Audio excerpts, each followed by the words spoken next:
BJP జాతీయ ప్రధాన కార్యదర్శి కరీంనగర్ ఎంపీ అభ్యర్థి బండి సంజయ్ మనతో ఉన్నారు. సంజయ్ గారు నమస్తే. మీరు చేసిన అభివృద్ధి పని ఏమీ లేక దేవుడి పేరుతో మతం పేరుతో గెలవాలని ప్రయత్నిస్తున్నారని ప్రధానమైన ఆరోపణ. దీనికి మీ సమాధానం ఏంటి? నేను ఏమేం చేసినా, ఏమేమి అభివృద్ధిని తీసుకొచ్చినా, ఏమేమి అభివృద్ధి కార్యక్రమాలకు తీసుకొచ్చేసిన అనే విషయాన్ని బుక్లెట్ ద్వారా ప్రతి ఇంటికి పంచే ప్రయత్నం చేసిన. అసెంబ్లీ ఎన్నికల్లో ప్రతి ఇంటికి చేర్చే ప్రయత్నం చేసినాం. పార్లమెంట్ ఎన్నికల్లో ఈ కరీంనగర్ పార్లమెంట్ నియోజకవర్గం ప్రతి ఇంటికి చేర్చే అభివృద్ధి కార్యక్రమాలు కూడా ప్రయత్నం చేసినాం. నేను ఏమి అభివృద్ధి చేయందే 2 సార్లు ప్రధానమంత్రి గారు వచ్చి ప్రారంభోత్సవాలు చేస్తారండి. కాబట్టి వాళ్ళు ప్లాన్ ప్రకారం కాంగ్రెస్ బీఆర్ఎస్ ఇద్దరు కూడబడుకొని బండి సంజయ్ని బదనం చేయాలి. ఎందుకంటే రాష్ట్ర అధ్యక్షుడు ఉన్నప్పుడు ఇక్కడ యుద్ధం చేసిండు కాబట్టి కరీంనగర్ ప్రజలకు అందుబాటులో లేడు అని తప్పుడు ప్రచారం చేసే ప్రయత్నం చేస్తున్నాడు.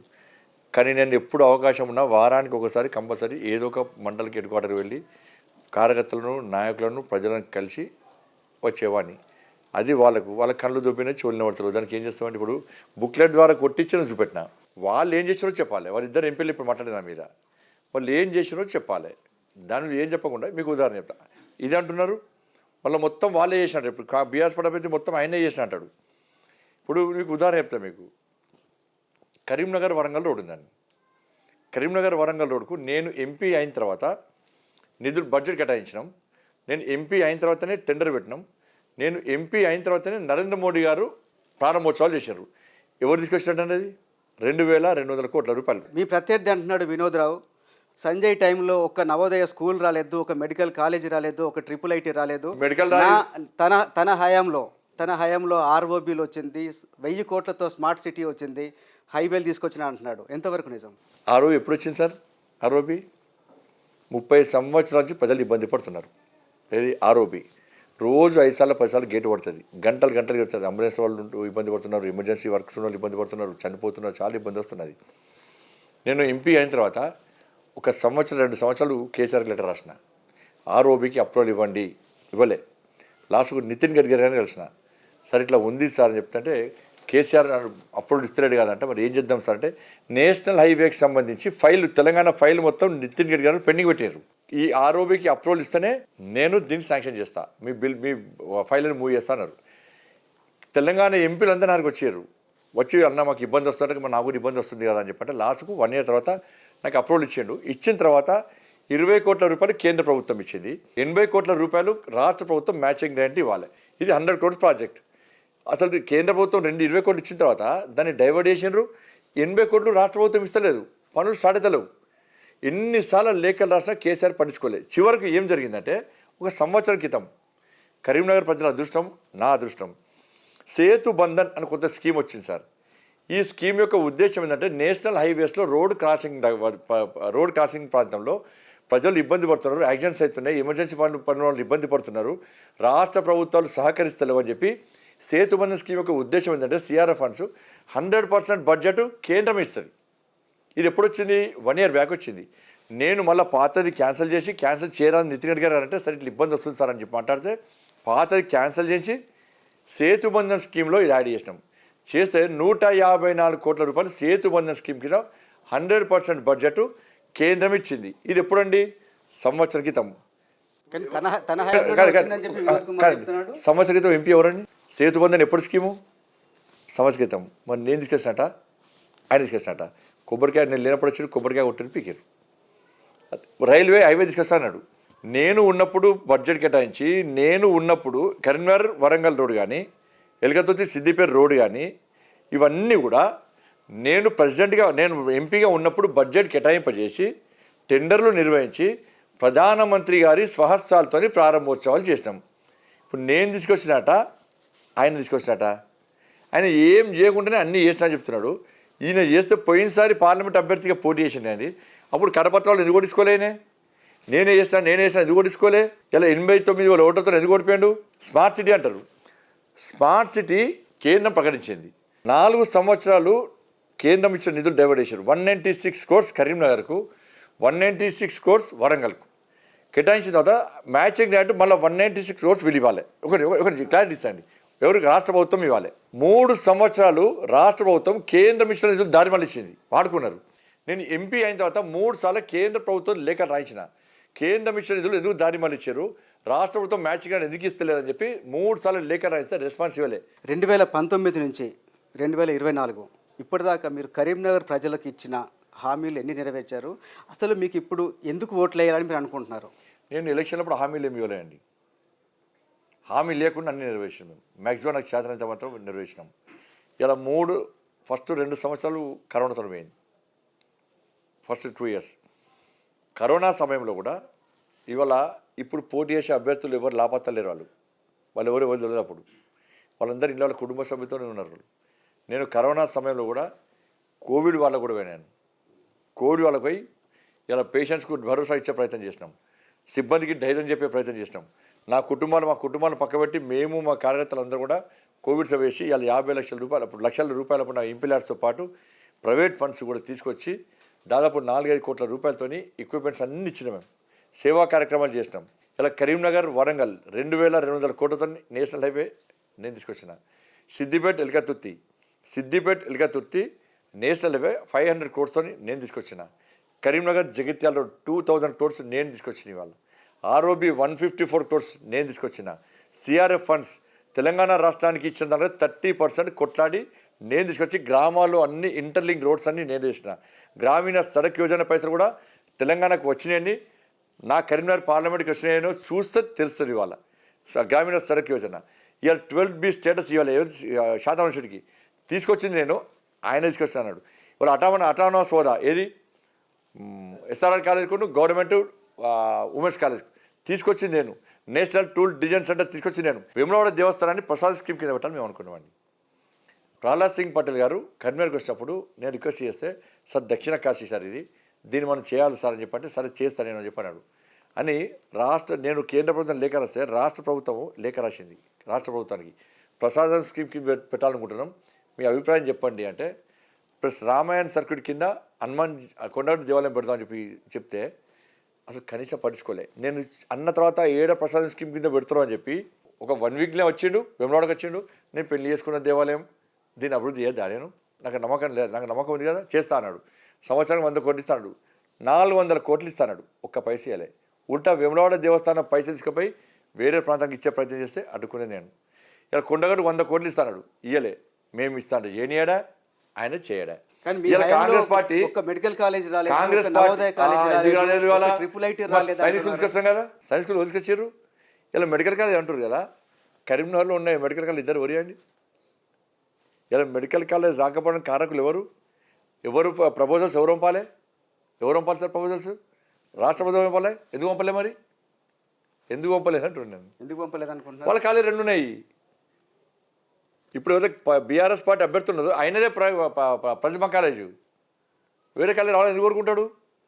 మరి ఈయన ఇన్ని చెప్తుండే కదా సార్. ఇలా వినోదరావు గారు అనే వ్యక్తి ఇన్ని చెప్తుండే కదా, నేను లేఖలు రాసిన, నేను పార్లమెంట్లో మాట్లాడినా అని చెప్తుండే కదా. మరి ప్రసాదం స్కీమ్ కింద విమలాడ పెడతానప్పుడు వద్దు అన్న కేసీఆర్ గారికి ఎందుకు లేఖ రాలేదు సార్? ఆర్ఓబికి కేంద్ర ప్రభుత్వం 20 కోట్లు ఇచ్చి 80 కోట్లు రాష్ట్ర ప్రభుత్వం ఇవ్వాలన్నప్పుడు ఎందుకు లేఖ రాలేదు సార్? ఇలా నేషనల్ హైవే చేస్తుంటే ల్యాండ్ ఎక్విజిషన్ సహకరించుకున్నప్పుడు ఎందుకు లేఖ రాలేదు సార్? ఈయన మెడికల్ కాలేజ్ కోసము అన్ని పెట్టినప్పుడు కరీంనగర్ ఎందుకు పెట్టిన లేఖ ఎందుకు రాలేదు సార్? ఈయన సిఆర్ఎఫ్ ఫండ్స్ కరీంనగర్కి రోడ్ల కోసం నేను పట్టుకొస్తా అంటే అప్పుడు లేకుంటే కేసీఆర్ గారికి ఎందుకు లేఖ రాలేదు సార్? మీరు ఎంపీగా ఉన్నారు కదా, మీరు ఎందుకు లెటర్ రాలేదు? ఎవరు? నేను లేఖ రాస్తేనే ఎవరు వచ్చినాయి. నేను లేఖ రాస్తే అప్రూవల్ ఇవ్వాలి కదా. ఇలా ఆర్ఓబికి లేఖ రాసింది ఎవరు? నేనే కదా సార్, నేను రాసిన కదా.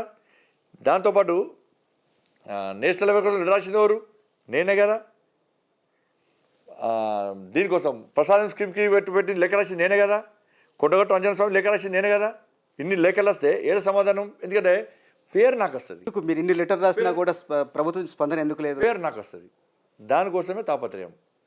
బండి సంజయ్ ఏం చేయదు, బదనం చేయాలి. ఇప్పుడు రాష్ట్ర ప్రభుత్వం ఒకటి క్లారిటీ తెలవాల్సింది ఏంటంటే, రాష్ట్ర ప్రభుత్వం నేరుగా ఒక పార్లమెంటరీ కాన్స్టిట్యూన్సీకి నేరుగా నిధులు ఇచ్చే అధికారం ఉండదు, అవకాశం ఉండదు. ఏదైనా రాష్ట్ర ప్రభుత్వం యొక్క సహకారం ఉండాలి, రాష్ట్ర ప్రభుత్వము అనుమతి ఇవ్వాలి. ఇది అందరు తెలియాల్సిన అంశం. కేసీఆర్ అనే వ్యక్తి ఇవాళ తెలంగాణ రాష్ట్రానికి నిధులు రాకుండా అడుగుకున్నటువంటి వ్యక్తి కేసీఆర్. కేంద్రం వచ్చిన నిధులు మొత్తం దారి మళ్ళించింది కేసీఆర్. ఇలా గ్రామ పంచాయతీలకు నేరుగా నిధులు ఇస్తా, ఈ రాష్ట్ర ప్రభుత్వం మొత్తం డైవర్ట్ చేస్తున్నాయి, 14th ఫైనాన్స్ 15th ఫైనాన్స్ నిధులు మొత్తం డైవర్ట్ చేశారు. ఇవాళ శ్మశాన వాటికల కోసం వాటి కోసం అభివృద్ధి కోసం ఏమేమంటే వీళ్ళు కరెంటు బిల్లు కడుతున్నారు, సిబ్బంది జీతాలు ఇస్తున్నారని రాష్ట్ర కేంద్ర ప్రభుత్వం నేరుగా వాళ్ళ అకౌంట్లో డబ్బు జమ చేస్తేనే వాళ్ళని బెదిరించి చెక్కులు ఎత్తుకపోయి డైవర్ట్ చేసిన వ్యక్తి ఎట్లా సహకరిస్తాడు ఇవాళ? కానీ కేసీఆర్ ఖజానా ఖాళీ చేసిపోయాడు, డబ్బులు లేవు, మేము ఒక్కొక్క చోటు నుంచి డబ్బులు సేకరించి ఇస్తున్నామని చెప్పి ఎన్నికల పోటీ అది సార్. ఎన్నికల పోటీ చేతనప్పుడు ఎన్నికల పోటీ అది. ఎన్నికల ముందు తెలియదు సార్ 5 లక్షల కోట్ల అప్పు చేసిన కాంగ్రెస్ వాళ్ళు చెప్పారు కదా.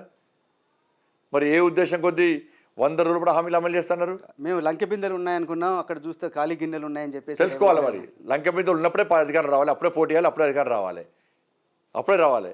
లంకె మీద ఉన్నాక నువ్వేంది పాలించేది? కేసీఆర్ పాలిస్తుండే కదా లంకె మీదలు ఉంటే. కేసీఆర్ మీకు అవకాశం ఇస్తాడే లంకె మీదలు ఉంటే. ఆ 5 లక్షల కోట్లు అప్పని తెలిసినప్పుడు మేము అప్పులు తీరుస్తాం, 100 రోజులు హామీలు నెరవేరుస్తామన్నారు. మేము కర్ణాటకలో అమలు చేస్తామన్నారు, ఇక్కడ కూడా అమలు చేస్తామన్నారు. ఇలా అవకాశం ఇవ్వాలి. 2,500 రూపాయలు అకౌంట్ ఇస్తున్నారు, వేయలే. మళ్ళీ అకౌంట్లో 4,000 రూపాయలు ఆసరా పెన్షన్ ఇస్తాను, ఇవ్వలేదు. ఇవాళ తులం బంగారం ఇస్తున్నారు, అది ఇవ్వలేదు. 15,000 రూపాయలు రైతులకు కౌలు రైతులకు ఇస్తున్నారు, అది ఇవ్వలేదు. 12,000 రూపాయలు ఇలా రైతు కూలీకి ఇస్తున్నారు, అది ఇవ్వలేదు. 2 లక్షల రుణమాఫీ ఇస్తున్నారు, అది ఇవ్వలేదు. దాంతోపాటు 500 రూపాయలు బోనస్. 500 రూపాయల బోనస్ అంటే ఎకరానికి 28 క్వింటాలు వస్తుంది సార్. ఒక్కొక్క రైతుకు ఒక్క పంటకు 14,000 రూపాయలు రైతులు అకౌంట్ వేయాలి. అదేలే తరుగు తాలు తేమ లేకుండా మేము పంట కొంటున్నారు, పండించిన ప్రతి గింజంగా ఉంటున్నాడు. ఇలా 10 కిలోలు 5 కిలోలు కడి చేస్తున్నారు. 5 లక్షల రూపాయలు ఇల్లు జాగాలు ఎన్నోకి ఇస్తున్నారు, అది ఇయ్యలే. 5 లక్షల రూపాయలు విద్యార్థి భరోసా కాలిస్తున్నారు, అది ఇయ్యలే. మరి వీటి మీద చర్చ జరగకుండా ప్రజల లోపల చర్చ జరుగుతున్నది, ప్రజల లోపల తీవ్ర వ్యతిరేకత వస్తున్నది.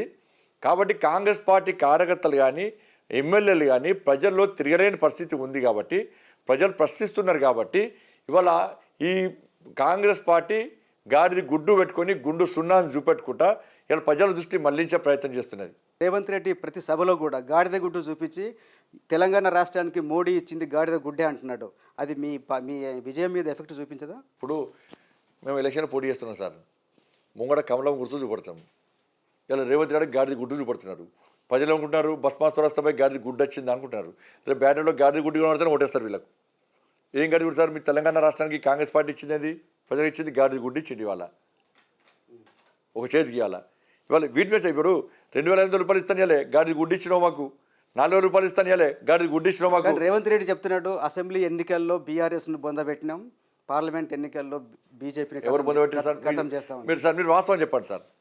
కాంగ్రెస్ పార్టీ ఏ రోజైనా రైతు ఉద్యమాలు చేసిందా? వాళ్ళ మీద కేసులు అయినాయా? వాళ్ళు జైలుకి వెళ్ళరా? రేవంత్ రెడ్డి జైలుకి వెళ్ళరా? కాంగ్రెస్ పార్టీ టీఎస్పీఎస్సీ వ్యతిరేకంగా కొట్టాడిందా? నోటిఫికేషన్ కోసం కొట్టాడిందా? ఎవరైనా జైలుకి వెళ్ళరా? వాళ్ళ మీద కేసులు అయినాయా?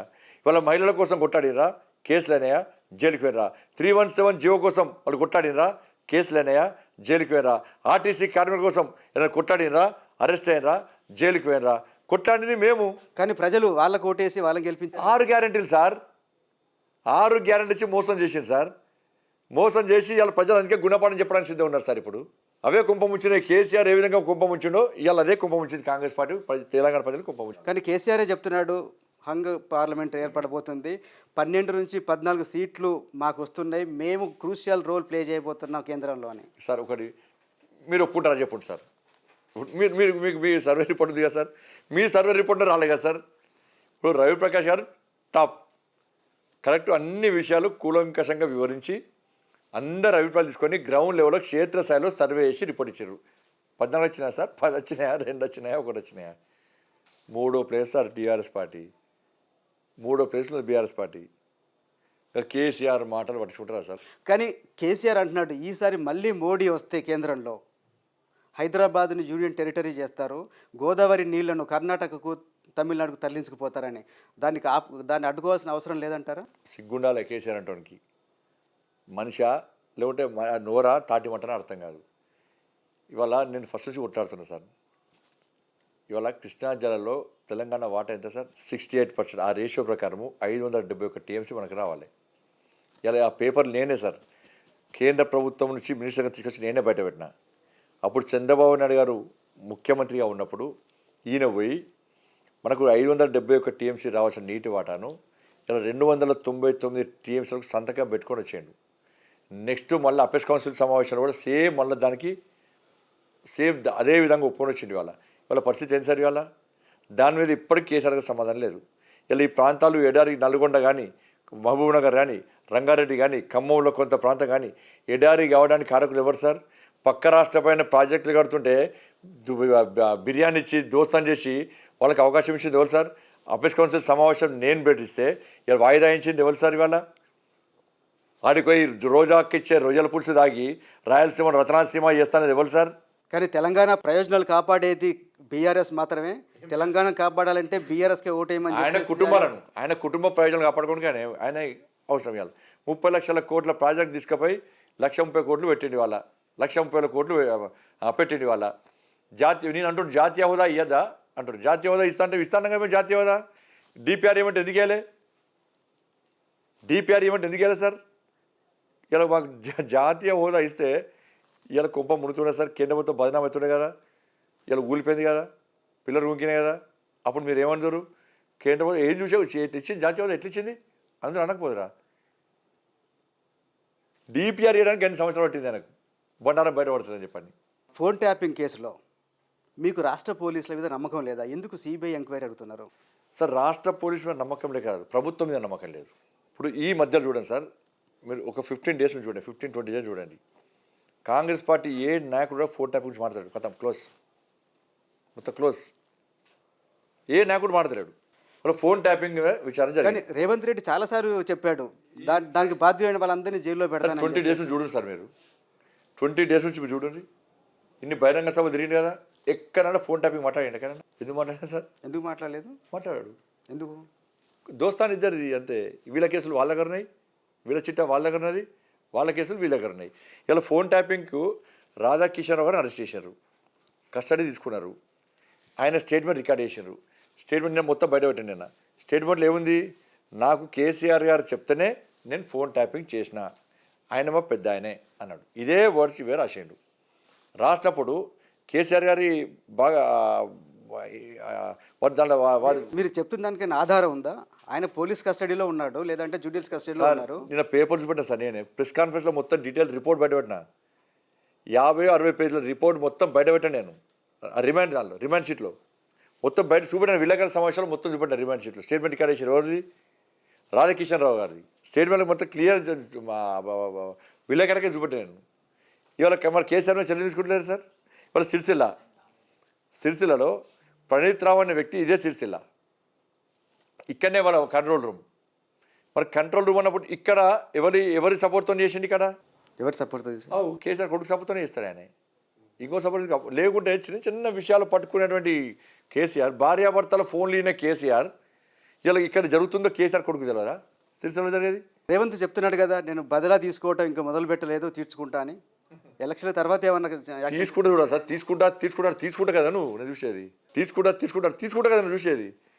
ఏం ముహూర్తం చూస్తారా దానికి? ఏమన్నా నా అటువంటి అయితే తీసుకొని లోపల దొక్కుతూ ఇప్పటికైతే నేను కేసీఆర్ అంటే తీసుకొని లోపల దొక్కుతాను, గ్యారెంటీ దొక్కుతాను నేను, గ్యారెంటీ దొక్కుతూ లోపడేసి. మీరు గ్యారెంటీ దొబ్బుతాం అంటున్నారు, కానీ ఆర్ఆర్ ట్యాక్స్ అని అంటున్నారు. ప్రధాని మోడీ హైదరాబాద్ కానీ తెలంగాణకు వచ్చినప్పుడు ఏంటి ఆర్ఆర్ ట్యాక్స్ అంటే ఏంటి? వాళ్ళు చెప్పిన క్లియర్ చెప్పారా సార్? ఏంటి ఒకసారి ఢిల్లీకి పక్కన కడుతుంది, అదే దాన్ని కప్పమంటారా? ఏంటి ఆర్ఆర్ అంటే ఏంటి సార్? అది ఇక వారు చెప్తారు సార్, వారే చెప్తారు సార్, నాతో చెప్పిస్తారు మీరు. మీరు తెలిసి మీరు చెప్పరు లేకపోతే రేవంత్ రాహుల్ ట్యాక్స్ అంతే కదా. ఇలా కేసీఆర్ ఏమో పైసలు మొత్తం చంపుకొని పోయాడు, కుటుంబం చదువుకున్నది. ఇప్పుడు ఇక్కడ కాంగ్రెస్ పార్టీ తెలంగాణకేమో ఆయన ఇప్పుడు జీతాలు ఇవ్వడానికి ప్రతి నెల ఖర్చు మంది 11,000 కోట్ల రూపాయలు కావాలి కేసీఆర్ ఇచ్చిన అప్పులకు కట్టాలని. ఈడనేమో రైతు భరోసా ఇవ్వడానికి పైసలు, 2,200 రూపాయలు ఇవ్వడానికి పైసలు, జీతాలు ఇవ్వడానికి పైసలు, ఏం పైసలు, కానీ ఢిల్లీకి పంపడం మాత్రం పైసలు వస్తున్నాయి వాళ్ళకు. కానీ కేసీఆర్ అడుగుతున్నాడు మిమ్మల్ని సూటిగా, నిజంగా ఆర్ఆర్ ట్యాక్స్ అనేది ఉంటే మోడీ ఎందుకు యాక్షన్ తీసుకోడు? మీ ఇద్దరు మిలాఖత్ అయ్యారా కాంగ్రెస్ బీజేపీ అని? ఎవ్వరు అడుగుకోసారి ఈ మిలాఖత్. ఇప్పుడు మీరు చూడండి, ఎలక్షన్లు వస్తే ఒకసారేమో బీజేపీ వాళ్ళు బీఆర్ఎస్లో ఏమంటారు సార్, బీజేపీ కాంగ్రెస్ ఒకటే, ఎప్పుడైనా ఒకటేద్దామా సార్? బీజేపీ కాంగ్రెస్ ఒకటే. ఇది ఆన్సర్ చెప్పండి సంజయ్ గారు, ఎందుకు ఆర్ఆర్ ట్యాక్స్ అంటున్న ప్రధాని యాక్షన్ ఎందుకు తీసుకోవడం సార్? తీసుకుంటారు. అంతకుముందు కూడా ఒక 5 ఏళ్ళు కనీసం కాళేశ్వరం ఏటీఎంగా మారింది కేసీఆర్ సర్కార్కి అన్నారు, చాలా ప్రతిసారి అందరు అన్నారు, ఎందుకు యాక్షన్ తీసుకోవడం లేదు? ఇప్పుడు ఎంక్వైరీ చేస్తుంటే సిబిఐ రాకుండా ఉత్తర్వు జారీ చేసింది ఎవరు సార్? వీళ్ళే కదా. అది తప్పు చేస్తూనే అన్నాడు కదా. మరి ఇప్పుడు కాంగ్రెస్ పార్టీ కూడా అప్పుడు అన్నది కదా, సిబిఐ ఎంక్వైరీ చేయాలని చెప్పని. మరి కాంగ్రెస్ పార్టీ అధికారానికి వచ్చింది కదా, కాళేశ్వరం విషయంలో కానీ ఫోన్ ట్యాపింగ్ విషయంలో కానీ సిబిఐకి ఇవ్వాలని చెప్పి ఎందుకు రాష్ట్ర ప్రభుత్వం కొడతలేదు? కోరకపోవడం కారణం ఏంది? ఇప్పుడు కాళేశ్వరం మీద ఎంక్వైరీ చేస్తున్నారుగా, జ్యుడిషియల్ ఎంక్వైరీ చేశారు కదా. సార్ పోయి national dam safety authority report ఇచ్చింది, విలేజ్ కమిటీ రిపోర్ట్ ఇచ్చింది, ముఖ్యమంత్రి గారు వేరు, మంత్రులు వేరు, జరిగింది వాస్తవమని ఎక్స్పర్ట్ కమిటీ ఇచ్చింది. ఇచ్చినాక ఇంకా విచారణ ఏముంది సార్? ఇంకా విచారణ ఏముంటుంది? ఏమిలో ఇద్దరి మధ్య అండర్స్టాండింగ్. మీరు అసెంబ్లీ చూడండి, మీరు అలా వీళ్ళు కాళేశ్వరం అంటారు, వాళ్ళు కృష్ణ అంటారు. కానీ బీఆర్ఎస్లో ఇంత ప్రధాన ప్రతిపక్షం బీఆర్ఎస్ పార్టీ అసెంబ్లీలో ఈ 6 గ్యారెంటీల గురించి ఏం మాట్లాడే, ఇద్దరి మధ్య అండర్స్టాండింగ్. మీరు 6 గ్యారెంటీలు మాట్లాడదు. మీరు కాళేశ్వరం ఉన్నరి, మీరు కృష్ణా ఉన్నరి, మేము కాళేశ్వరం అంటాం. కానీ రేవంత్ అంటున్నాడు 5 బీజేపీ ఎంపీలు గెలిపించడానికి కేసీఆర్ సుపారీ తీసుకున్నాడు, అందులో భాగంగానే బండి సంజయ్ మీద డమ్మీ క్యాండిడేట్ని పెట్టాడని. నిజమేనా? బీఆర్ఎస్లో ఏమంటారు సార్? బండి సంజయ్ గెలవడానికి కాంగ్రెస్ వాళ్ళు రేవంత్ రెడ్డి బండి సంజయ్ ఒకటే, అందుకే డమ్మిని పెట్టని వాళ్ళు అంటున్నారు. అంటే మొత్తం కాంగ్రెస్ వాళ్ళు ఏమంటున్నారు? బీఆర్ఎస్ వాళ్ళు డమ్మి పెట్టిన అంటున్నారు. అంటే ఇద్దరు మాత్రం డమ్మిలే. డమ్మిలో కోటేందుకు వేస్తారు సార్ ప్రజలు? ఇద్దరు డమ్మిలోకి ఎదిగి కొట్టేస్తారు, దమ్మున కొట్టేస్తారు. ఈ మధ్య రాజకీయ నాయకులు మాట్లాడే భాష మీద ప్రజల్లో చాలా చర్చ జరుగుతుంది. ఎందుకు అలాంటి భాష వాడుతున్నారు? రాజకీయాలంటే విరక్తి చెందే పరిస్థితి వచ్చింది వల్ల. దీని ప్రధాన కారకుడు కేసీఆర్ గారు ఉద్యమ సమయంలో సరే ఇప్పుడు యాస భాష దాని తర్వాత ఆయన మాట్లాడే భాష, ఆయన కొడుకు మాట్లాడే భాష, వాళ్ళ అహంకారపూరితమైన వ్యవహార శైలి, దానివల్ల ప్రజలు ఇవాళ చీదరించుకున్నారు, తన్నివేశారు. సేమ్ ఇవాళ కాంగ్రెస్ పార్టీ రాష్ట్ర ముఖ్యమంత్రి గారి నుంచి కింది స్థాయి వరకు కూడా, కింది స్థాయి నాయకుల వరకు కూడా సేమ్ అదే భాష ఉపయోగించుకునే ప్రయత్నం చేస్తున్నారు. రాజకీయాల్లో వ్యంగ్యంగా మాట్లాడచ్చు, లేకుంటే పొలైట్గా మాట్లాడచ్చు, ఏదో రకంగా మాట్లాడచ్చు, జోక్ చేయొచ్చు, అది మాట్లాడచ్చు. కానీ గుద్దుతం, లేకుంటే రండ ముండ ఇదే భాష సార్. నువ్వు వ్యంగ్యంగా మాట్లాడు, కామెడీ అయ్యి, జోక్ చేయి, కామెడీ అయ్యి, విమర్శించు, ఇబ్బంది లేదు. కానీ ఇటుపక్క అటుపోడు చప్పలు కొట్టినంత మాత్రం రెచ్చిపోయి మాట్లాడదు సార్. మాట్లాడితే ఏమైందంటే ప్రజలు చీదరించుకుంటారు. ముఖ్యమంత్రి స్థాయి వ్యక్తే బట్టలు ఉడదీస్తాం, ఇదో ఉడదీస్తాం, అదో ఉడదీస్తాం అని చెప్పంటే. ఇంకో క్వశ్చన్ అడగాలి మిమ్మల్ని. అంటే రీసెంట్గా నిన్ననే మాజీ ముఖ్యమంత్రి కేసీఆర్ కరీంనగర్ సభలో మాట్లాడుతూ ముస్లింలంతా ఒక్కటై బండి సంజయ్ని ఓడించాలని చెప్తున్నాడు. మీ గురించి కొన్ని కామెంట్స్ కూడా చేశాడు. దాని మీద మీ స్పందన ఏంటి? ఇప్పుడు ఆయన భాష చూపడతాం మీకు, ఇది వినాలి జర, మీ ఛానల్ ద్వారా మీరు వినిపించాలి. ఇది मुसलमान भाइयों को मैं सलाम करता हूं, आप तमाम लोगों से मुसलमान भाइयों को मैं सलाम करता हूं, आप तमाम लोगों से मैं अपील करता हूं, आज आप दानिशमंदी से सोचिए और सही पार्टी को चुनिए. यहां करीमनगर हल्के में मुकाबला है बीआरएस और बीजेपी. कांग्रेस तीसरे नंबर पे है. आप अपने वोट कहीं कांग्रेस को डालेंगे तो यहाँ बीजेपी जीत जाएगा. यहाँ के बीजेपी एमपी कितना गलीज आदमी है आप जानते हैं. यहाँ भी निजामाबाद में हर हालत ఇది ముసల్మాన్లు ఒక్కటి కావాలంట సార్.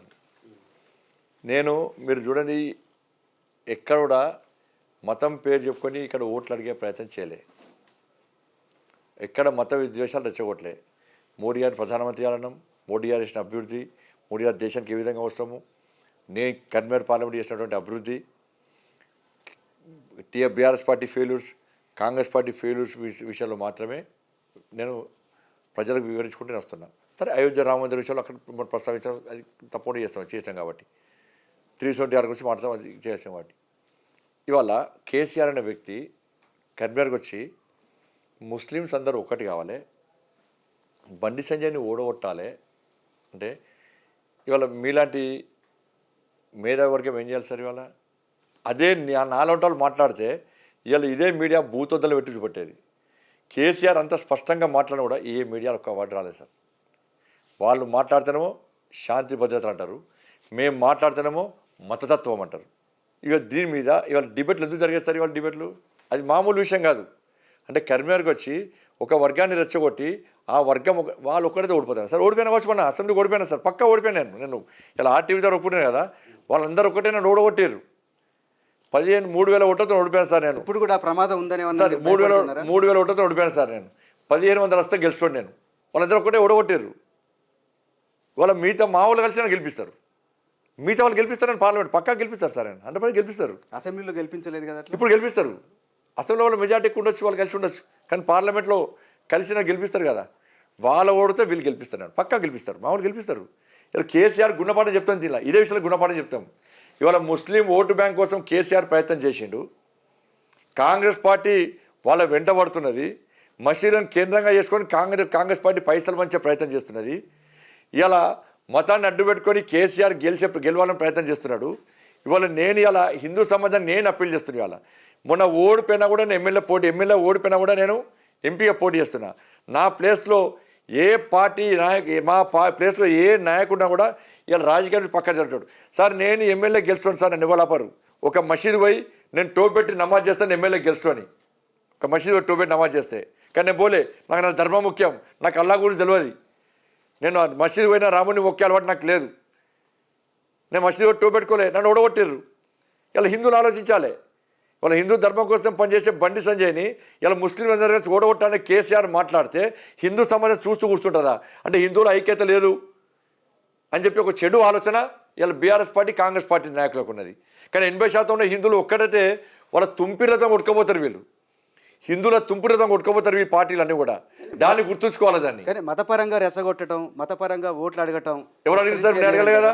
అంటే వాళ్ళంటే పడాలి నేను ఇప్పుడు కేసీఆర్ అంటే పడాలన్నా సార్? నాకు రాజకీయాలు ముఖ్యం కాదు సార్, నాకు ఈ రాజకీయాలు ముఖ్యం కాదు, పోటీ కాదు సార్, నాకు ధర్మం ముఖ్యం. నాకు ఇలా కేసీఆర్ అనే వ్యక్తి కన్వీనర్కి వచ్చి ఒక వర్గం ఓట్ల కోసం దిగజారి మాట్లాడితే, ఎస్ నా ధర్మాన్ని కాపాడుకోవాల్సిన బాధ్యత, నా ధర్మానికి సంబంధించిన నా హిందూ సమాజాన్ని సంఘటితం చేసిన బాధ్యత 100% నా మీద ఉంది. నేను ఇప్పటిదాకా మాట్లాడలేదు సార్, నేను ఇప్పటిదాకా దాని గురించి మాట్లాడలే. నా కేసీఆర్ మాట్లాడక నేను మాట్లాడుతున్నా, దీని రాజకీయ కోసం మాట్లాడతలేండి ఇవాళ. కాబట్టి ఇలా కరీంనగర్ పార్లమెంట్ హిందువులు ఆలోచించాలి. ఇలా మీరు ఒక్కడైతే ఏం చేస్తారో, ఇలా ధర్మాన్ని నమ్ముకొని నేనున్నా, నేను గలీజు అన్నా. ఎస్ నీలక భాష రాదు, నాకు భాష రాదంటుడు కేసీఆర్ సార్. నీలక రెండా ముండా కొడుక గాడి కొడుక ఈ కొడుక తిట్టు నాకు రాదు, నీలక మోసం చేసి నాకు రాదు, ఇంటికో ఉద్యోగం ఇస్తాను మోసం చేసే భాష నాకు రాదు, దళితులు ముఖ్యమంత్రి చేస్తా మెడకాయ మీద తలకాయ నరుక్కుంటానన్న భాష నాకు రాదు, మోసం చేసి రాదు. దళితులు 3 ఎకరాలు చేయిస్తారు మోసం చేస్తాను మాట రాదు. దొంగని ఎడ్యుకేషన్లు ఇచ్చి నిరుద్యోగులు పొట్టగొట్టే భాష నాకు రాదు. టీఎస్పీఎస్సీ పేపర్ లీక్ చేసి సమర్థించుకునే భాష నాకు రాదు. ఇంటర్మీడియట్ విద్యార్థులు సార్ ఎంత బాధ అనిపిస్తుంది సార్. ఇప్పటికీ ప్రపంచంలో రైతులు ఆత్మహత్య చేసుకున్నారు, యువత ఆత్మహత్య చేసుకున్నారు, అప్పుల పాలన ఆత్మహత్య చేసుకున్నారు, ఇబ్బంది పడ్డలు ఆత్మహత్య చేసుకున్నారు. ప్రపంచంలో ఇంటర్మీడియట్ విద్యార్థులు ప్రపంచంలో ఎక్కడ ఆత్మహత్య చేసుకోలేదు, ఈ మూర్ఖుని పాలనలో ఆత్మహత్య చేసుకున్నారు విద్యార్థులు. 20 మంది 30 మంది ఇంటర్మీడియట్ విద్యార్థులు ఆత్మహత్య చేసుకున్నారు. పాపం వట్టే పోయిందా సార్ ఇవాళ? ఆర్టీసీ కార్మికులు ఆత్మహత్య చేసుకున్నారు, పాపం వట్టే పోతుందా సార్ ఇవాళ? తలిగింది, పాపం తలిగింది కదా. 3 టర్ములు జరుగుతుంది. ఈ పార్లమెంట్ ఎలక్షన్ అనేది ఈ ఎంపీ ఎలక్షన్ తర్వాత కేసీఆర్ కూడా బిల్లా బిస్త జరుగుకొని విదేశాలు పారిపోతారు. ఆల్రెడీ పెట్రోల్ తీసుకొని విదేశాలు పెడుతున్నారు. ఇక ఎవరు పెడుతున్నారు? కేసీఆర్ కూడా ఊకే పోతున్న వస్తుంది కదా. పార్లమెంట్ ఎలక్షన్ తర్వాత మోడీ గవర్నమెంట్ మళ్ళీ వస్తే రేవంత్ సర్కార్ను కూలగొట్టొద్దని చెప్పేసి కేసీఆర్ అంటున్నాడు. అట్లా చేస్తారా? అని జ్యోతిష్ కూడా ఇవన్నీ బంద్ చేసి ఇవన్నీ ఇప్పటిదాకా మీరు బీజేపీ హంగ్ వస్తుంది ఇవన్నీ బంద్ చేసుకొని ఆ ప్రగతి బస్ స్టాండ్ దగ్గరనో అక్కడనో ఓ చిలుక పెట్టుకొని చిలుక చూసుకొని చెప్పుకుంటే పోతుంది. ఇప్పుడు కూడా మనం ఏం లేదు కదా సార్, ఫామ్లో కూర్చుండే కదా, చిలుక చూసుకొని పెట్టుకొని ఈ గవర్నమెంట్ వస్తుంది, ఈ గవర్నమెంట్ గులుస్తుంది, ఇది వస్తుంది చెప్పుకుంటే అయిపోయాను. అంటే ఆర్డర్ కూడా చెప్తున్నాడు, ముందు హిమాచల్ ప్రదేశ్, తర్వాత కర్ణాటక, తర్వాత చివరిలో తెలంగాణ గవే కదా సార్ కొడతారని చెప్పి చెప్తున్నాడు. ఉండే గవే కదా. అందుకే అంటున్నా చిలుక చూసి చెప్పుకుంటే అయిపోయా కేసీఆర్ పోయి. ఇవన్నీ రాయగలను ఎందుకు బాబు? ఇన్ని తెలుసుకోండు మరి ప్రభుత్వ అధికారులు ఎందుకు రాలేదు సార్? మరి ఢిల్లీ లిక్కర్ స్కామ్ వట్టి బూటకం, మోడీ క్రియేట్ చేసిన కుట్ర, తన బిడ్డను కావాలని చెప్పేసి ఇరికించాడని చెప్పి అంటున్నారు. దాని మీద మీ కామెంట్ ఏంటి? బిడ్డను మీద ఆరోపణలు వచ్చి గిన్ని సంవత్సరం అయిందా సార్? ఇన్ని రోజు మాట్లాడారు సార్ బిడ్డ మీద? ఇంకా బిడ్డను జైల్లో పెడితే ఇప్పుడే కదా జైల్లో పెట్టాక ఆరోపణలు వస్తున్నాయి కదా, నోటీస్ ఇచ్చారు కదా సార్. ఎందుకు మాట్లాడాలి మరి? ఇది తప్పు అని ఎందుకు మాట్లాడలేదు సార్? ఎందువల్లే ఇంకా బిడ్డను జైలు పడితే తండ్రి పోయి చూస్తాడా సార్? బిడ్డ కంటే రాజకీయాలు ఎక్కువనా సార్? ఎందుకు పోతున్నాడు మరి? ఇప్పుడు బిడ్డ తప్పియాలే మరి, బిడ్డ పోయి ధైర్యం చెప్పి రావచ్చు కదా, ఎందుకు పోతున్నాడు సార్ మరి? అంటే ఎమ్మెల్యేల కొనుగోలు కేసులో బిఎల్ సంతోష్ను అరెస్ట్ చేయడానికి మేము ప్రయత్నం చేసినందుకు కక్షగట్టి నా బిడ్డను అరెస్ట్ చేసినారనేది ఆయన వాదన. బిఎల్ సంతోష్ గారి మీద ఆరోపణలు ఎప్పుడు వచ్చినాయి, లిక్కర్ కేసు ఎప్పుడు వచ్చిందో మీరు డేట్ చూడండి సార్. కేసు అని డేట్ చెప్పండి సార్. బిఆర్ సంతోష్ మీద ఎప్పుడు వచ్చింది, డేట్ చెప్పండి సార్. లిక్కర్ కేసు ముందే ఉండొచ్చు, అరెస్ట్ మాత్రం తర్వాత జరిగింది. లిక్కర్ కేసు కాదు సార్, ముందు ఫామ్ హౌస్ ఆ విషయంలో ఆరోపణలు వచ్చినాయి, దాని తర్వాత లిక్కర్ ఆరోపణలు వచ్చినాయి. ఆగస్టు 21 ఏమో ఫామ్ హౌస్ కేసు అయింది. అక్టోబర్లో ఈ ఆరోపణలు వచ్చినాయి లిక్కర్ కేసు మీద, లిక్కర్ కేసు సంబంధం వచ్చింది అక్టోబర్ 26 రోజు, ఆగస్ట్ 21 రోజు. దానికి సంబంధం లేదు, దీనికంటే ముందు అది వచ్చేది. అందుకని నా డేట్ గుర్తుంది, డేట్ సహా మనం బయటపెట్టాను నేను. మన అప్పటి పని చేసేది ఇక నేను డేట్తో సహా మొత్తం వీడియోలు బయట పెడితే అప్పటి అనుడే పని చేసేది ఇక. ఎన్నికల తర్వాత రేవంత్ రెడ్డి బీజేపీలో చేరతాడని చెప్పేసి బీఆర్ఎస్ నాయకులు పదే పదే అంటున్నారు. అట్లాంటి అవకాశం ఏమైనా ఉందా? ఇక రేవంత్ రెడ్డి గారు అడిగి చెప్పాలి సార్, నాకంటే తెలుసా సార్. అంటే మీ పార్టీ నాయకులు కూడా, అరవింద్ కూడా అన్నాడు, నేను మాకు మిత్రుడే స్వాగతిస్తానని చెప్పేసి. నేను లేదు సార్, నేను తినలేదు. నేను తెలియని కూడా ఆరోపణలు చేయడం నచ్చడం కాదు. రేవంత్ రెడ్డి డిఎన్ఏ కూడా కాంగ్రెస్ కాదు ఆర్ఎస్ఎస్ ఏబీవీ పైన అంటున్నారు. ఆయన వస్తే మీరైనా స్వాగతిస్తారా?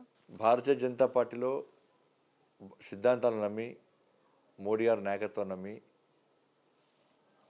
భారతీయ జనతా పార్టీకి మంచి ఆలోచన వస్తే ఎవరైనా స్వాగతిస్తాం సార్. మేము రేవంత్ రెడ్డినైనా ఎవరైనా స్వాగతిస్తాం. రేవంత్ రెడ్డి పాకిస్తాన్ అయినా సార్, బంగ్లాదేశ్ అయినా, ఈ దేశమైనా కదా.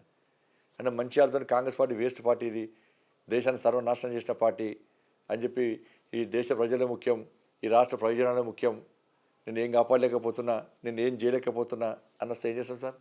మాకు కూడా అప్పుడు రాష్ట్ర ప్రయోజనాలు ముఖ్యం కదా, దేశ ప్రయోజనాలు ముఖ్యం కదా మాకు కూడా. వద్దని ఎందుకంటాం? ఆయన పరిపాలన మీద మీ కామెంట్ ఏంటి? ఎట్లా నడుస్తుంది అంట? అతి తక్కువ సమయంలో ప్రజా వ్యతిరేకత చూడకున్న ప్రభుత్వం కాంగ్రెస్ పార్టీ ప్రభుత్వం. ఏడవైనా ప్రజలు తీవ్ర వ్యతిరేకత వస్తున్నది, ప్రజలు చీదరించుకుంటున్నారు. మీరు 15 days లోపల Congress party Revanth Reddy graph, Congress party graph మొత్తం పడిపోయింది. ఈయన భాష అనే వ్యవహారాలు చూసిన తర్వాత అబ్కీ బార్ 400 పార్ అనేది బీజేపీ స్లోగన్ తోటి ముందుకు వస్తుంది. కానీ బీజేపీకి 400 సీట్లు ఇస్తే రాజ్యాంగాన్ని మార్చేస్తారు, రిజర్వేషన్లు రద్దు చేస్తారని చెప్పేసి చాలా చర్చ జరుగుతుంది, ఒక భయాందోళన వ్యక్తం అవుతున్నాయి. నిజంగా అట్లా జరుగుతుందా, జరగదా? రాజ్యాంగాన్ని గురించి మాట్లాడే అర్హత కాంగ్రెస్ పార్టీకి లేదు సార్. రాజ్యాంగానికి తూట్లు పొడిచిందే కాంగ్రెస్ పార్టీ. బాబాసాహెబ్ అంబేద్కర్ రాజ్యాంగానికి విరుద్ధంగా ఈ దేశంలో ఎమర్జెన్సీ విధించి ప్రజలను ఇబ్బంది పెట్టింది కాంగ్రెస్ పార్టీ. బాబాసాహెబ్ అంబేద్కర్ పార్లమెంట్లో, నెహ్రూ కాలంలో పార్లమెంట్లో దళితుల సమస్యలు ప్రశ్నిస్తే, నెహ్రూ వ్యతిరేకిస్తే, బయటకు వచ్చి రాజీనామా చేసి బయటకు వచ్చి ఎన్నికల్లో పోటీ చేస్తే అంబేద్కర్ గారిని ఓడగొట్టిన పార్టీ కాంగ్రెస్ పార్టీ. అంబేద్కర్ గారు స్వర్గస్థులైతే ఇవాళ ఢిల్లీలో స్మారక స్తూపం కట్టాల్సిందని చెప్పి పివి నరసింహారావు ఏ విధంగా అవమానపరిచిందో, ఆ రోజు అంబేద్కర్ గారిని పార్టీ ఉదయాన్ని ముంబై తరలించింది పార్టీ కాంగ్రెస్ పార్టీ. ఇన్ని సంవత్సరాల చరిత్రలో కాంగ్రెస్ పార్టీ 54 సంవత్సరాలు దేశాన్ని పాలించింది. ఇలా భారతరత్న ఇవ్వాలని కాంగ్రెస్ పార్టీ ఇందిరాగాంధీకి ఇచ్చుకున్నారు, రాజీవ్ గాంధీకి ఇచ్చుకున్నారు. ఇలా భారతరత్న ఇచ్చే ప్రయత్నం చేయలే. కాబట్టి ఇలా మేము 33% మహిళలకు మీరు కాంగ్రెస్ మీద ఎన్ని ఆరోపణలు చేసి ఉండొచ్చు. ఇక్కడ సమస్య కాంగ్రెస్ చేసిన తప్పుల గురించి కాదు, మీరు రాజ్యాంగాన్ని మార్చబోతున్నారా లేదా అనేది నేను అడుగుతున్నా. అవుతుందా సార్? అది అవుతుందా సార్? వల్ల జనం ఉరికిచ్చి రోడ్ల మీద కొడతారు సార్. మీరు 400 సీట్లు అడుగుతుంది 2/3 మెజార్టీతో రాజ్యాంగ మౌలిక విధానాన్ని మార్చాలని ప్రయత్నం చేస్తున్నారని. ఇవన్నీ 6 గ్యారెంటీల మీద ప్రజల దృష్టి మళ్లించడానికి 400 సీట్లు సార్. ఇప్పుడు మా దానిలో 400 సీట్లు ఉంటే మళ్ళీ ఎస్సీ, ఎస్టీ, బీసీలకు సంబంధించి ఎంపీలు ఉంటారా సార్? మా దగ్గర వాళ్ళు ఒప్పుకుంటారా సార్? ఇలా దేశంలో 16 రాష్ట్రాల్లో మేము అధికారులు ఉన్నాం. మా ఎమ్మెల్యేలు ఎస్సీ, ఎస్టీ, బీసీలు ఎమ్మెల్యేలు లేరా? కాంగ్రెస్ పార్టీ 3 రాష్ట్రాలు ఉంది కదా. ఇలా మేము రిజర్వేషన్ రద్దు చేస్తామంటే 33% మహిళలకు రిజర్వేషన్ చేయడానికి చిత్తశుద్ధి ఎందుకు పనిచేస్తాం? అగ్రవర్ణాల్లో పేదలకు రిజర్వేషన్ ఎందుకు ఇస్తాం? వాళ్ళు పిలిపిస్తున్నారు, ఎస్సీ, ఎస్టీ, బీసీలు బీజేపీకి ఓటేయకండి, బీజేపీ గెలిస్తే మీ హక్కులు పోతాయి, మీ రిజర్వేషన్లు పోతాయి. ప్రజలకు ఒకటే, మాకు మోడీ గ్యారంటీ, మాకు నమ్మకం ఉంది. ఫస్ట్ మీరు ఇచ్చిన 6 గ్యారెంటీల మీద మాట్లాడండి. మోడీ గ్యారంటీకి వారంటీ అయిపోయింది అంటున్నాడు రేవంత్ రెడ్డి. అందుకే ప్రజలకు తెలుసు వారంటీ అయిపోయిందా, గ్యారెంటీ ఉందా అనేది. మీ గ్యారెంటీ గురించి ప్రజలు వస్తున్నారు. ఫస్ట్ దాని మీద సమాధానం చెప్పాలి. ప్రజలు ఇలా రిజర్వేషన్ల రద్దు విషయంలో వాళ్ళకి తెలుసు ఇది జరగని సమస్య, అసలు ఎట్టి బస్సులో ఇది జరిగి తీరదు. ప్రజలు ఒప్పుకుంటారా సార్ రిజర్వేషన్ రద్దు చేస్తామంటే? కాబట్టి ఇది అవాస్తవం ఇది. కాబట్టి 6 గ్యారెంటీల మీద రేవంత్ రెడ్డి గారు ప్రజల దృష్టిని మళ్లించే ప్రయత్నం చేస్తున్నాడు. అందుకే గాడిది గుడ్డు పెట్టుకొని తిరుగుతున్నాడని చెప్పి ఇది మొత్తం ఏ సర్వే చూసినా కూడా ఇవాళ ఎప్పుడైతే రిజర్వేషన్ అంశాన్ని తీసుకొచ్చిందో కాంగ్రెస్ పార్టీ, ఇవాళ మొత్తం గ్రాఫ్ మొత్తం తగ్గిపోయింది, అది అవుట్ అయిపోయింది. ఇవాళ మొత్తం ఇలా ఏ సర్వే చూడండి ఇవాళ మీరు. కానీ చాలా బీసీ ఆర్గనైజేషన్లు కూడా మీటింగ్లు పెడుతున్నారు, ఏడు పడతలేరు. ఏదో ఒక బ్యాచ్ వేసుకొని తిరుగుతున్నారు, అంతే. ఒక బ్యాచ్ వేసుకొని తిరుగుతారు. వాళ్ళకి కావాల్సిన 6 గ్యారెంటీ సార్. రిజర్వేషన్ రద్దు అనేది అది సాధ్యం కాని పని అని చెప్పి మీరు చెప్పండి సార్, అవుతుందా సార్? అది 2000 సంవత్సరంలోనే అటల్ బిహారీ వాజ్పేయి ప్రైమ్ మినిస్టర్గా ఉన్నప్పుడు రాజ్యాంగాన్ని సమీక్షించడానికి జస్టిస్ వెంకటాచలయ్య కమిటీ వేసిన మాట నిజం. సార్ వెంకటాచలయ కమిషన్ ఏం చేసింది సార్? ఆ తర్వాత వచ్చిన అది 2002లో కమిషన్ రిపోర్ట్ కూడా ఇచ్చింది. ఆ రిపోర్ట్ని మోడీ నెక్స్ట్ మూడోసారి ప్రధాని అయితే అమలు చేయబోతున్నారు అనేది వాళ్ళు చెప్తున్న వాదన. మరి సార్ 2000 సంవత్సరం వాజ్పేయి గారు వేసారు. దేనికోసం వేసారు సార్?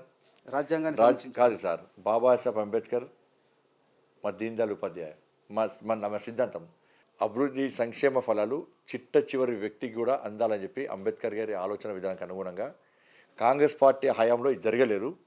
కాబట్టి దీన్ని ఇంకా తీవ్రతరం చేయాలని చెప్పి వెంకటాచలయ కమిషన్ వేస్తే అది రిపోర్ట్ ఇచ్చింది.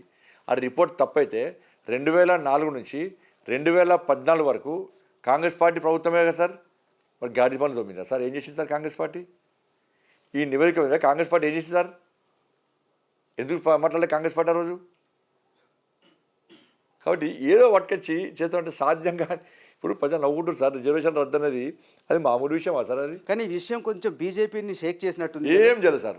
కాంగ్రెస్ పార్టీ షేక్ అయింది, దాని షేక్ బ్రేక్ పడ్డది కదా. కానీ ప్రధాని Amit Shah and RSS chief Mohan Bhagat కూడా వచ్చి దాని మీద నేను సార్ ఇలా నరేంద్ర మోడీ గారు క్లియర్గా పేరు ఆ ఆర్ఎస్ఎస్ తీసుకొచ్చారు. మధ్యలో ఆర్ఎస్ఎస్ తో క్లారిటీ ఇవ్వండి, మళ్ళీ మూసుకొని కూర్చున్నారు.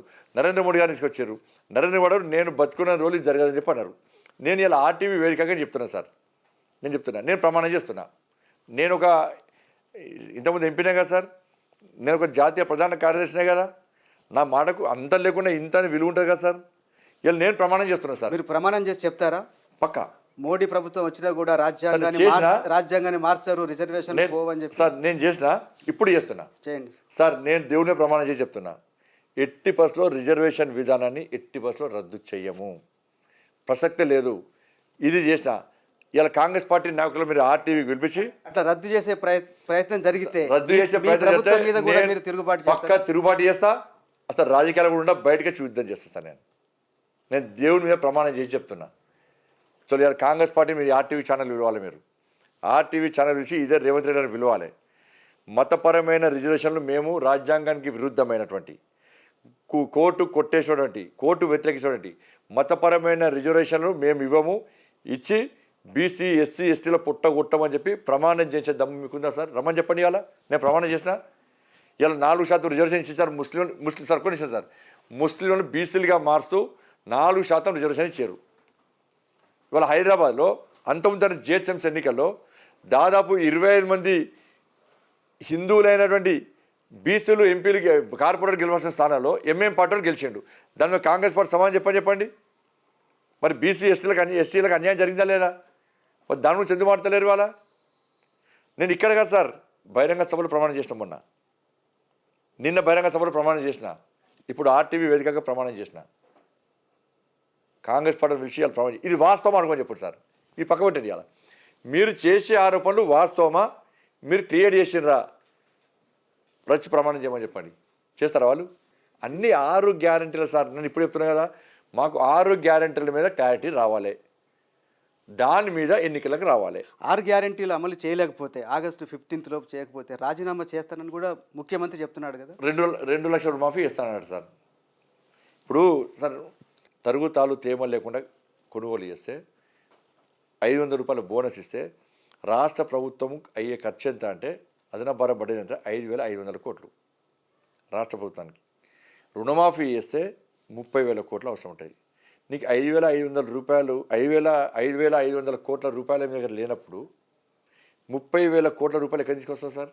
తెస్తానంటున్నాడు కదా. మీకు అది ముహూర్తం ఏంటి సార్? ఇప్పుడు ఏంది ఇప్పుడు నేను దేవుడు అంటారు. మరి లాస్ట్కు ఆయనకి దేవుడే దిక్కండి కదా రేవంత్ రెడ్డి గారికి. భద్రాచలం పోతున్నాడు, భద్రాచలం పోతున్నాడు, రాముడు అంటున్నాడు, రాముని ఒట్టంటున్నాడు. యాదాద్రి పోయి లక్ష్మీనరసింహస్వామి ఒట్టంటున్నాడు, అలంపూర్ పోయి అమ్మవారి మీద ఒట్టంటున్నాడు. మరి దేవుడే దిక్కండి కదా ఆయనకు. ఇవాళ ఏంది అంటే 6 గ్యారెంటీలు అమలు చేసే స్థితిలో కాంగ్రెస్ పార్టీ లేదు. కాబట్టి ఈ ఎన్నికల తర్వాత స్థానిక సంస్థలు ఎన్నికలు పెడతారు, రైతులు ప్రజలు తిరగబడతారు, ఫలితాలు రావు. కాబట్టి ఈ లోపల ఈ ఎన్నికల ఓట్లు వేయించుకోవాలి, స్థానిక సంస్థల ఎన్నికల ఓట్లు వేయించుకోవాలి, ఆ భస్మాస్త్ర రాస్తాం ప్రజల చెందెత్తి మీద పెట్టాలి. కథం మళ్ళీ లాపత్తి లేకుండా విక్టర్ అయిపోయి అవసరం వస్తే చేస్తారు. అప్పుడు తాత్కాలికంగా ఏదో వేసి అది చేస్తారు. ఇంకా ఎక్కువ వ్యతిరేకత వస్తే ముఖ్యమంత్రి మారుస్తారు. బీజేపీ అభివృద్ధి ఎజెండా వదిలేసి దేవుడు అక్షింతలు ప్రసాదాలు పంచితే పేదల కడుపు నిండుద్దా అని చెప్పేసి కేసీఆర్ అడుగుతున్నాడు, రేవంత్ అడుగుతున్నాడు. ఆయన మందు తాగితే కడుపు నింపుతారు సార్, మందు తాగాలి. ఆయన ధ్యాస అంతా మందు మీదనే. ఇవాళ ఒక్కరు సార్ 500 సంవత్సరాలుగా ఈ దేశంలోని హిందువులు ఎదురు చూడాలి, అద్భుత సన్నివేశం కోసం ఎదురు చూస్తూ ఉన్నారు.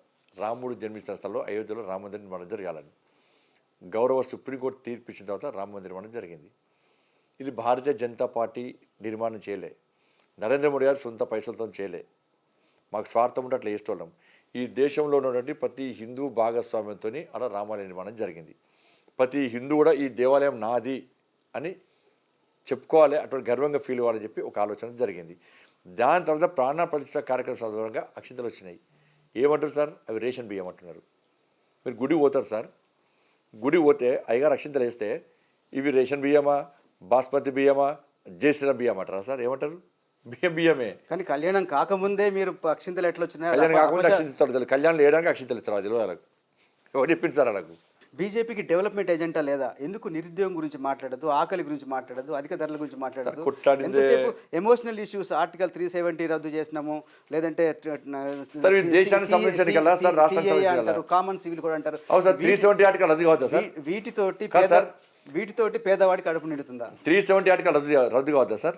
పేదవాడి ఆకలి సంగతి మరి వ్యాక్సిన్ ఇస్తే వ్యాక్సిన్ ఒడిచింది సార్. పేదోనికి ఈ వ్యాక్సిన్ ఫ్రీ వ్యాక్సిన్ ఇచ్చాం కదా. గరీబ్ కళ్యాణ్ అన్న యోజన కింద 80 కోట్ల మంది ప్రజలకు ఫ్రీ బియ్యం ఇస్తున్నాం కదా సార్. గ్రామాల అభివృద్ధికి నిధులు ఇస్తున్నాం కదా. ఉజ్వల గ్యాస్ కనెక్షన్స్ ఇచ్చినాం కదా. స్వచ్ఛ భారత్ మిషన్ కింద టాయిలెట్స్ కట్టించినాం కదా.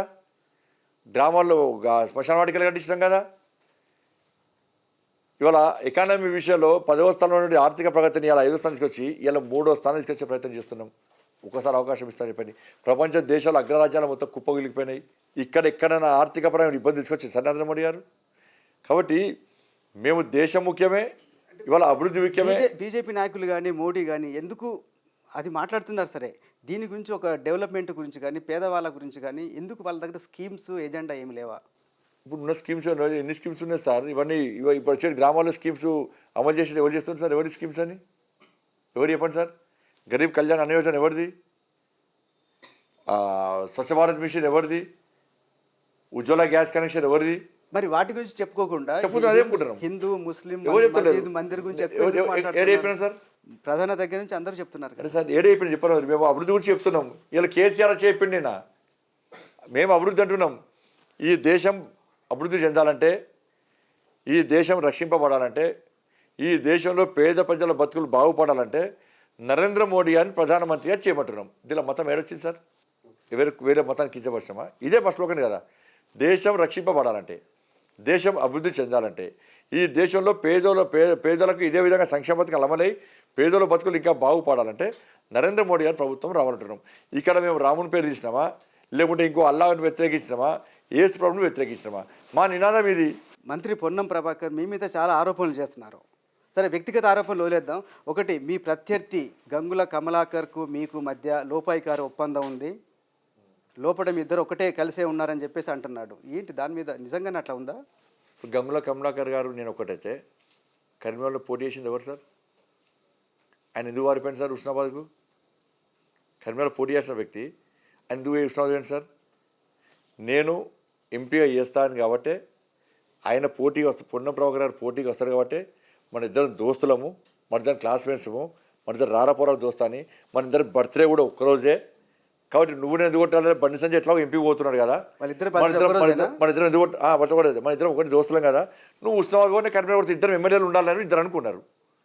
నేను వచ్చి పోటీ చేసినా కదా, ఉత్సవాలు ఎందుకు వేయండు? కానీ ఆయన ఆధారాలకు చెప్తున్నారు. గంగుల గ్రానైట్ కంపెనీ మీద కంప్లైంట్ చేశారు, దాని మీద ఈడీ దాడులు జరిగినాయి, అట్లనే స్మార్ట్ సిటీలో కూడా గోల్మాల్ జరిగిందని చెప్పిన బండి సంజయ్ తర్వాత ఎందుకు సైలెంట్ అయ్యాడు? ఇద్దరి మధ్యలో ఏం కాంప్రమైజ్ జరిగింది? ఈడీ వచ్చిందా లేదా సార్? తర్వాత యాక్షన్ ఏం తీసుకోలేదు. యాక్షన్ నేను ఈడీ ఆఫీసర్ సరేనా? ఇప్పుడు ఈడీ ఫోన్ చేసి యాక్షన్ తీసుకోవద్దంటాను నేను. ఆయన చేస్తున్నారు ఇప్పుడు మంత్రి కదా, మరి నేను ఆయన కలిసి మరి విషయాన్ని ఏమని చెప్పరు? విషయాలు ఏమని చెప్పండి సార్? మరి స్మార్ట్ సిటీలో ఇలా స్మార్ట్ సిటీ నిధులు తీసుకొచ్చింది నేను సార్. నేను ప్రమాణం చేస్తాను సార్, ఆయన ప్రమాణం చేయమని చెప్పండి, నేను ప్రమాణం చేస్తాను. మీరు కాంప్రమైజ్ నేను- కాకపోతే దాని మీద పోరాటం సార్. ఎందుకు ఆపేశారు అనేది ఆయన ప్రశ్న. అరే పోరాటం చేస్తాను సార్, పోరాటం చేస్తేనే మొన్న 89 రోడ్లు వచ్చినాయి సార్ నాకు. ఎవరు ఫైట్ చేశారు? ఆయన దోస్తు కాబట్టి పారిపోయింది కదా, ఆడికి ఎందుకు పోటీ చేయాలి అంటూ నా కర్మేళ్ళ గంగుల కమలాకర్ గారు నేను దోస్తులమైతే ఎందుకు పోటీ చేస్తా? 89 రోడ్లు నాకు ఎందుకు వస్తాయి? 1500 రోడ్లతో ఎందుకు ఓడిపోతా? ఆయన ఉస్మానికి ఎందుకు పారిపోయాడు? ఇద్దరి మధ్య జరిగిన ఒప్పందాలు ఏంది? కరీంనగర్లో డమ్మీ అభ్యర్థులు ఎందుకు పెట్టారు? ఏంటి ఇద్దరి మధ్యలో జరిగిన ఒప్పందం ఏంది? అందుకని వాళ్ళకి అనుకుని చెప్తున్నాయి కదా, అండర్స్టాండింగ్ ఇద్దరి మధ్యలో. అంటే ఇద్దరి మధ్యలో ఉన్న వ్యాపార లావాదేవీలు ఉన్నాయా? ఇక ఏమి లాభం మనకు ఆధారాలు మనకి కదా సార్. వాళ్ళకి చిల్లర ఆలోపన చేస్తుండే కాదు, అర్థం దోస్తాను వాళ్ళిద్దరిది. వాళ్ళిద్దరు ఒకటే వాళ్ళ పోటీ. నేను నిజంగా సార్ ఇప్పుడు మొన్న ఎమ్మెల్యే పోటీ అవ్వకుండా ఇట్నే బదనం చేద్దరు, ఇట్నే బదనం చేద్దరు. స్మార్ట్ సిటీ నేను ప్రమాణం చేస్తున్నా సార్, నేను మళ్ళీ ప్రమాణం చేస్తున్నా. స్మార్ట్ సిటీ విషయంలో ఆరోపణలు చేస్తున్నారు. స్మార్ట్ సిటీలో నేను ప్రమాణం సిద్ధం, ఇప్పుడు ఈ దేవుడిని ప్రమాణం చేస్తున్నాను, నాకు సంబంధం లేదని చెప్పండి. వాళ్ళని ప్రమాణం చేయమని చెప్పండి సార్. మరి నేను దేవుడిని ప్రమాణం చేస్తున్నా. చివరిగా ఈసారి బండి సంజయ్ ఎంపీగా గెలిస్తే కేంద్రంలో మంత్రి అయ్యే అవకాశం ఉందా? సార్ నేను మంత్రి కోసము, మంత్రి పదవుల కోసము ఎలక్షన్లో పోటీ చేస్తలేదు సార్. పార్టీ నిర్ణయం తీసుకుంటుంది. మా లక్ష్యం నరేంద్ర మోడీ గారిని 3వసారి ప్రధానమంత్రి చేయాలి. అందులో భాగస్వామ్యమయ్యే అదృష్ట అవకాశం నాకు రావాలి. దీని ద్వారా ఎక్కువ నిధులు తీసుకొచ్చుకోవాలి కరీంనగర్కు, ఇంకా ఎక్కువ అభివృద్ధి చేసుకోవాలని చెప్పి అనుకుంటే తప్ప మంత్రి పదవి కోసమో మంత్రి పదవి రావడం కోసమే నేను ఎన్నికల్లో పోటీ చేస్తున్నాను. ఎక్కడ నేను మంత్రి పదవి వస్తానని చెప్పి ఎక్కడ చెప్పుకోలేదు. నేను చెప్పుకునేటువంటి కార్యకర్తలు కాదు. కానీ పార్టీ నిర్ణయాన్ని శిరసా వహించే వ్యక్తిని నేను, కమిట్మెంట్తో పనిచేసేటువంటి కార్యకర్త నేను. మీరు ఎక్కడ చెప్పుకోలేదు, కానీ ఎప్పుడు ప్రధాని వచ్చినా అమిత్ షా వచ్చినా మిమ్మల్ని ప్రత్యేకంగా చూస్తారు, మీ దగ్గరకు వచ్చి మాట్లాడి మిమ్మల్ని ఎన్నోసార్లు మెచ్చుకోవడం కూడా మేము బహిరంగంగా చూసినాము. ఇప్పుడు గతంలో నేను రాష్ట్ర అధ్యక్షునిగా నన్ను మార్చినప్పుడే మంత్రి పదవి కోసం ప్రపోజ్ నేను వద్దని చెప్పిన, పార్టీకి సేవ చేయడమే నాకు ముఖ్యమని చెప్పిన. అట్లని చెప్పి మన రాష్ట్ర అధ్యక్షుడు కావాలి, జాతీయ పోస్టులు కావాలి సార్. నేను పోలింగ్ బూత్ అధ్యక్షుడిగా పనిచేయమన్నా పనిచేస్తాను. ఏం పని చేయకుండా జెండా పట్టుకొని తిరుగుమంటే కూడా తిరుగుతున్నాను. ఎందుకంటే కింద నుంచి వస్తున్నాను సార్. నేను డైరెక్ట్ ప్రమోషన్ పెట్టుకొని రాలే. ఎవడో మా నాన్న పేరు చెప్పో మా తాత పేరు చెప్పుకొని ఎలక్షన్ రాజకీయాలకు వచ్చినట్టు కాదు. నేను గ్రౌండ్లో కొట్లాడి దెబ్బలు తిని అంతా లైఫ్ అంతా ఖరాబ్ వేసుకొని ఈ స్థాయికి వచ్చిన నేను. అన్ని ఇబ్బంది పడి ఈ స్థాయికి వచ్చిన. ఇవాళ నేను కార్పొరేట్, నేను మీరు నమ్మరు, ఇవాళ నేను ఇప్పుడు జైలుపోతున్నది మాత్రమే చూసారు. ఇవాళ నేను రాష్ట్ర అధ్యక్షుడు వెనక అధ్యక్షుడు 109 కేసులు పెట్టారు సార్ నా మీద. 2 సార్లు జైలుకి పంపారు. ఇప్పుడే కొత్తగా సార్ నేను 2005లో ఫస్ట్ టైం కార్పొరేటర్. నేను 2005 నుంచి 2011 వరకు 5 ఇయర్స్లో 7 టైమ్స్ జైలుకి పోయినా. 7 టైమ్స్ జైలు కన్నా 3 సార్లు చంపే ప్రయత్నం చేశారు ఎవరు? ముస్లిమ్స్. కానీ ఏ రోజు భయపడలేదు నేను. రాకీ సినిమాలకు పెట్రోల్ గ్యాస్తో కొడతాను పనిచేశారు. చాలాసార్లు పోలీసు వాళ్ళని కాపాడారు. ఏ రోజు భయపడి పారిపోలే.